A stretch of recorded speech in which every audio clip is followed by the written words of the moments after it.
नमस्कार मित्रांनो, मी श्री बुंदेले गुरुजी, गुरुदत्त ज्योतिष केंद्र, वाघोली, पुणे. अनेक लोकांचा हा वारंवार येणारा प्रश्न आहे की शिवलिंग देव्हाऱ्यात कुठे ठेवावे. याचे उत्तर असे की घराच्या ईशान्य कोणात किंवा उत्तर दिशेला ठेवावे. शिवलिंग घरात ठेवताना काय काळजी घ्यावी आणि कोणत्या 5 चुका करू नयेत, आज मी या विषयावर पूर्ण मार्गदर्शन करतो. भगवान शिव हे शांती, संहार आणि सृष्टीचे प्रतीक आहेत. घरात शिवलिंग ठेवल्याने सकारात्मक ऊर्जा येते, पण नियम पाळले नाहीत तर उलट दोष निर्माण होऊ शकतो.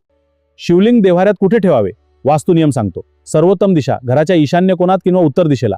ही दिशा भगवान शिवाची मानली जाते. पूजेसाठी भक्ताने पूर्व किंवा उत्तर दिशेला तोंड करावे. जलधारी पाणी वाहण्याची दिशा, अभिषेकाचे पाणी उत्तर दिशेला वाहावे, यामुळे शुभ फळ मिळते.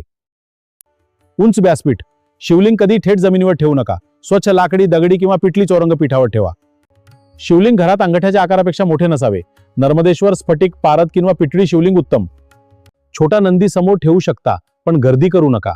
शिवलिंग एकटे किंवा पार्वती गणेशासह ठेवणे चांगले.